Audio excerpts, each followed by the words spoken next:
انسان اپنی تخلیق میں مختلف مراحل سے گزرتا ہے، ان میں سے ہر مرحلہ ہی بڑا عجیب اور حیران کن ہے۔ بے جان مٹی سے اس کی ابتدا ہوتی ہے، پھر نطفہ جمع و خون، گوشت کی بوٹیاں، ہڈیاں، ڈھانچہ، پھر اس میں عقل آتی ہے، پھر اللہ پاک اس کو سننے کی حس عطا فرماتے ہیں، پھر دیکھنے کی حس عطا فرماتے ہیں۔ پورے جسم میں ہزاروں میل لمبی پھیلی ہوئی رگوں کا جال اس میں موجود ہے، خون کی گردش، دل کی حرکت، 360 جوڑ پیدا ہوتے ہیں۔ شروع میں کمزور سا بچہ ہوتا ہے، پھر طاقت ملتی ہے،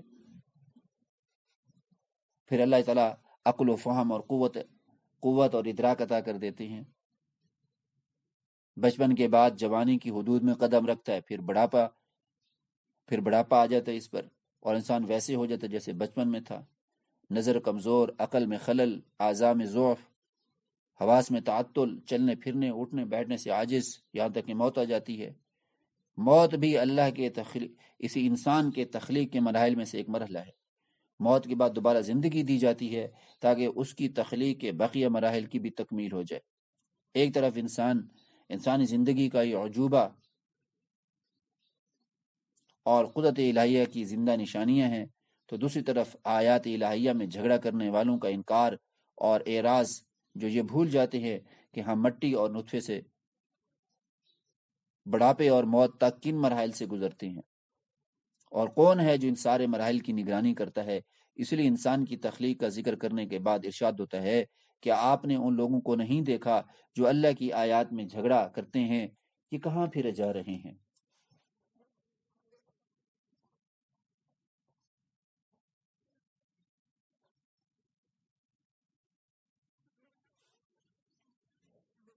هو الذی خلقکم من تراب، مٹی سے پیدا کیا، ثم من نطفہ، پھر نطفے سے، ثم من علقہ، پھر لوتھڑے سے، ثم یخرجکم طفلا، پھر تمہیں بچہ بنایا، ثم تبلغ اشدکم، پھر تم اپنی جوانی کو پہنچو، ثم لتکونوا شیوخا، پھر بڑھاپے میں چلے جاؤ۔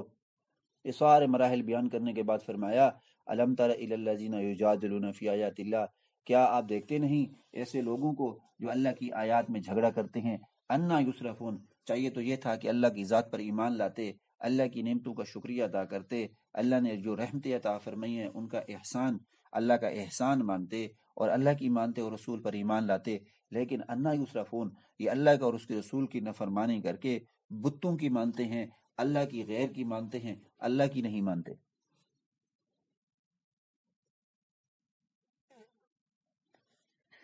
سورت کے اختتام پر رسول اللہ صلی اللہ علیہ وآلہ وسلم کو پہلے صبر کی تلقین کی،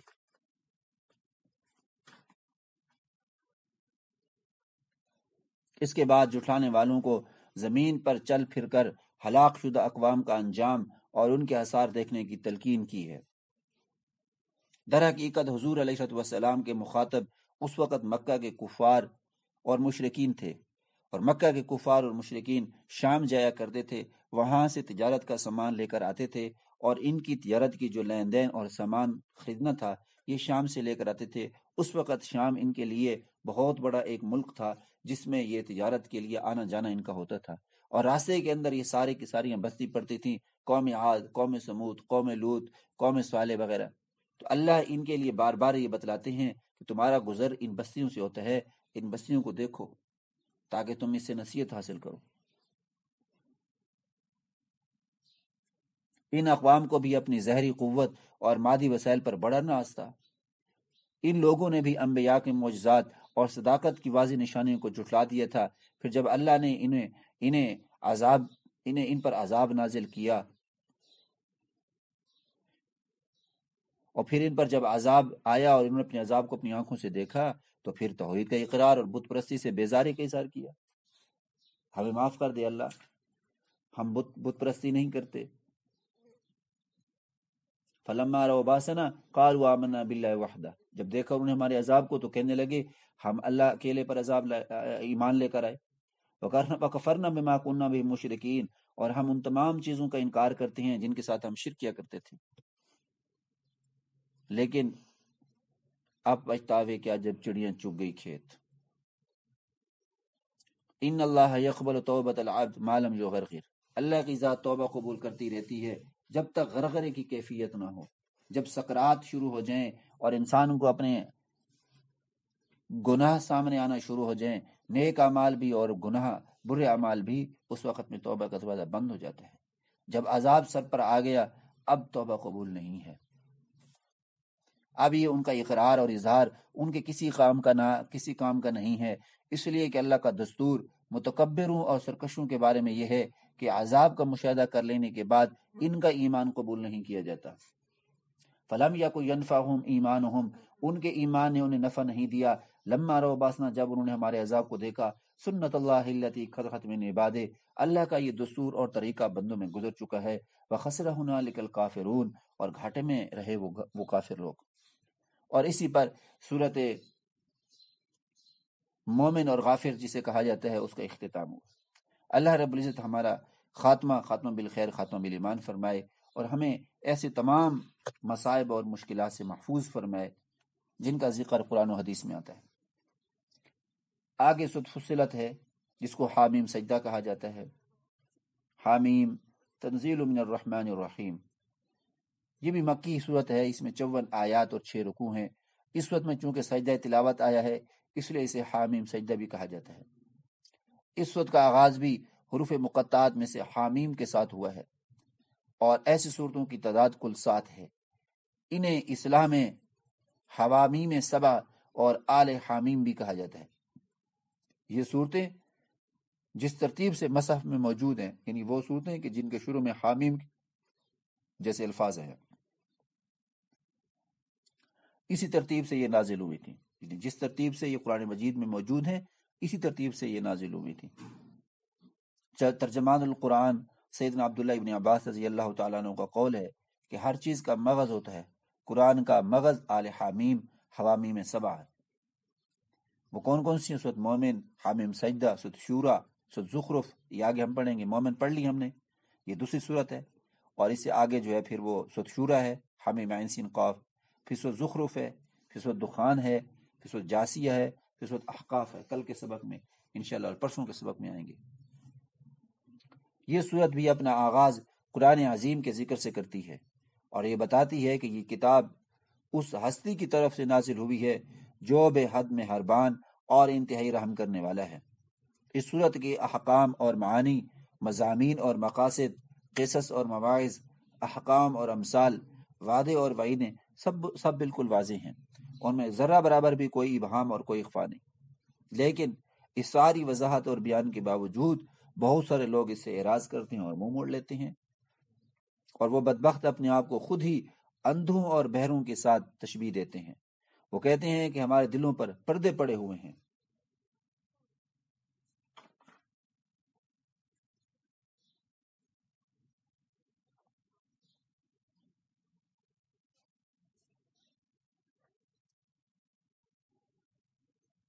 کانوں میں ڈانٹ ہیں، اور اے نبی ہمارے اور تمہارے درمیان پردے حائل ہیں۔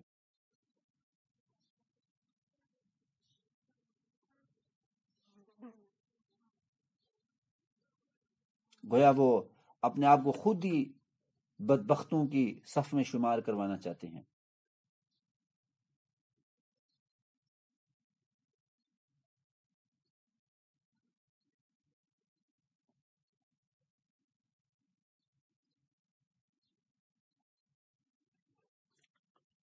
یعنی اے نبی ہمارے تمہارے درمیان پردے حائل ہیں، لہذا نہ تو ہم تمہاری دعوت کو سمجھتے ہیں اور نہ سنتے ہیں، اور نہ ہی تجھے دیکھ پاتے ہیں۔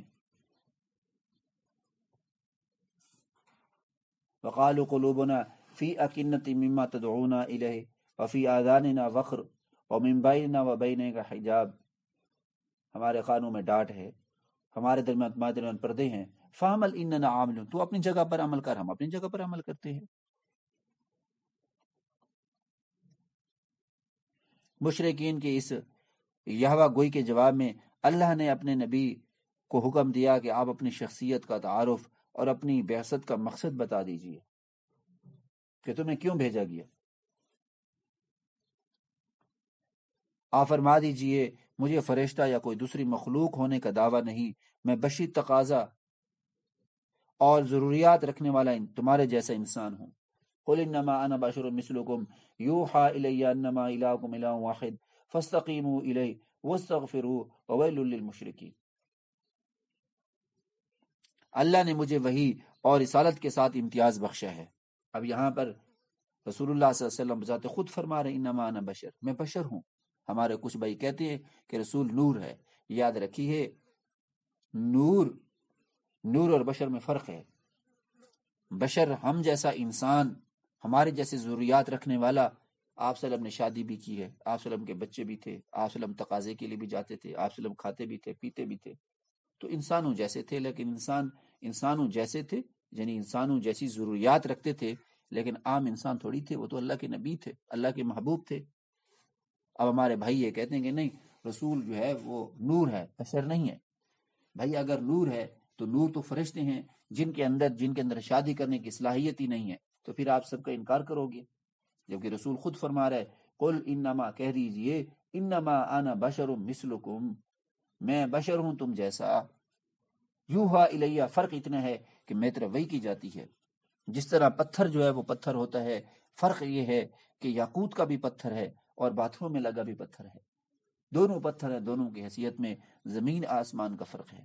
ایسی رسول اللہ صلی اللہ علیہ وسلم جو ہیں وہ انسان تو ہیں لیکن انسانوں جیسے نہیں ہیں، مطلب انسانوں جیسے سے مراد ہے کہ عام انسان جیسے نہیں ہے، ضروریات تو انسانوں والی ہی ہیں، لیکن وہ اللہ کے نبی اور اللہ کے محبوب ہیں، نبوت کے نور سے وہ چمکدار اللہ کے محبوب ہیں، وہ روشن مینار ہیں، وہ سراج منیر ہیں، لیکن اپنی فطرتی اور طبی تقاضوں کے اعتبار سے وہ بشر ہیں۔ اس کے بعد یہ صورت مشرکین کے کفر و شرک پر تعجب کا اظہار کرتی ہے۔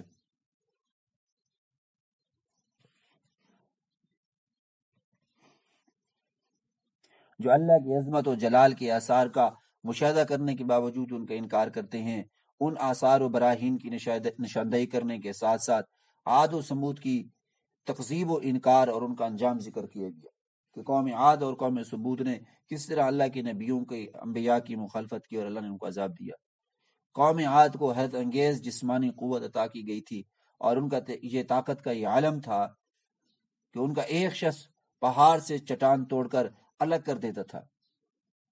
تو پھر تو یہ چاہیے تھا کہ وہ اتنی طاقت اور قوت کی عطا پر اللہ کا شکر ادا کرتے، لیکن وہ شکر کی بجائے گھمنڈ میں مبتلا ہو گئے اور فخری طور پر چیلنج کرنے لگے کہ ہے کوئی جو ہم سے زیادہ طاقتور ہو۔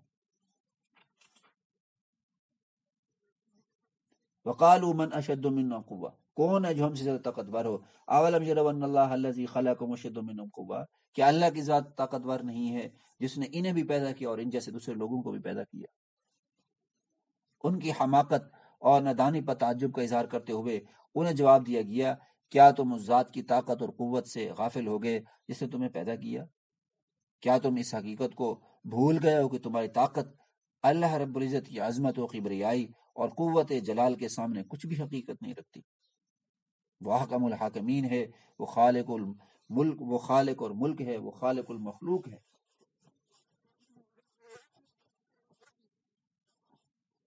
چنانچہ جب ان کا تکبر اور ان کی سرکشی حد سے زیادہ بڑھی تو پھر اللہ کی طرف سے عذاب آیا۔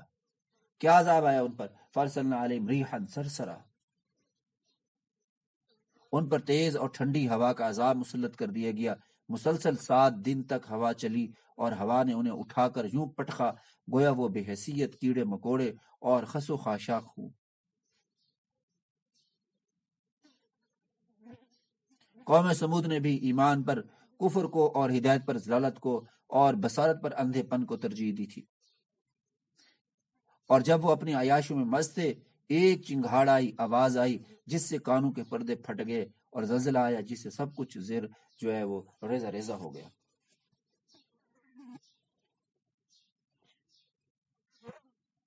عاد اور سمود جیسی سرکش قوموں پر دنیاوی عذاب کا تذکرہ کرنے کے بعد اخروی عذاب کا تذکرہ ہے کہ جب اللہ کے دشمنوں کو اللہ کے حضور جمع کیا جائے گا اور وہاں ان کے اعضاء یہاں تک کہ ان کے جسم کی کھال ان کے خلاف گواہی دے گی۔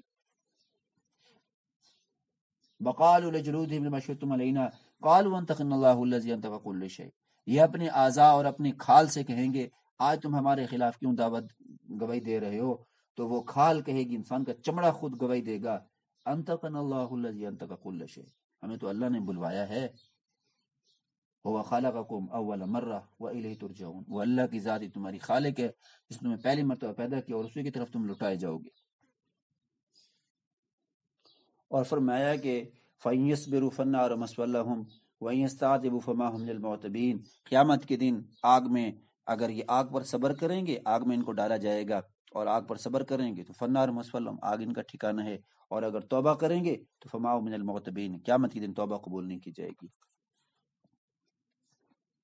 اب اللہ کے سرکشوں اور نافرمانوں کے مقابلے میں مخلص مومنین کا تعارف بھی اس صورت کے اندر موجود ہے، جن کا نمایاں صفت ایمان پر استقامت ہے۔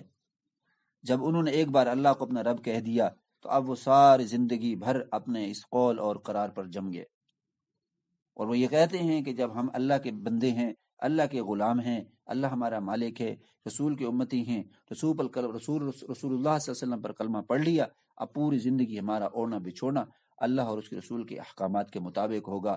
اس پر جتنی بھی مشکلات آئے وہ اس پر ڈٹ گئے، وہ اس پر جم گئے۔ ان الذین قالوا ربنا اللہ، وہ لوگ جو یہ کہتے ہیں ہمارا رب اللہ ہے، ثم استقاموا، وہ پھر اس پر ڈٹ گئے، اس پر استقامت کے ساتھ جم گئے۔ تتنزل علیہم الملائکہ اللہ تخافوا ولا تحزنوا، فرمایا پھر ان پر اللہ کے فرشتے نازل ہوتے ہیں، اللہ کی مدد ان کے ساتھ ہوتی ہے، اور وہ یہ کہتے ہیں لا تخافوا، مت غم زدہ ہو، مت غمگین ہو، وہ وابشروا بالجنۃ التی کنتم توعدون، اور اس جنت کی خوشخبری دے دیجئے جس کا تم سے وعدہ کیا جاتا ہے۔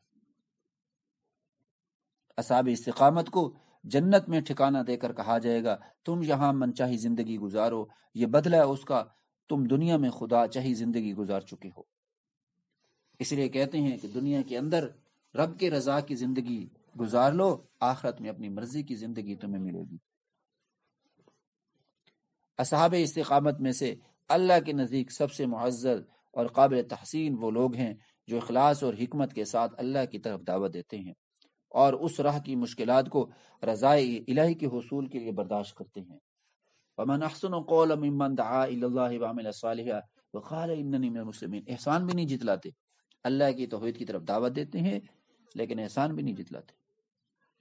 اس پارے کا اختتام اللہ رب العزت کی عدل کے بیان پر ہوتا ہے، چنانچہ اللہ رب العزت ارشاد فرماتے ہیں من عمل صالحا فلنفسه ومن اساء فعليها وما ربك بظلام للعبید، جو نیک عمل کرتا ہے وہ اپنے لیے کرتا ہے، جو برا کام کرتا ہے سو ان کا وبال اسی پر پڑے گا، اور تیرا رب بندوں پر ظلم کرنے والا نہیں ہے۔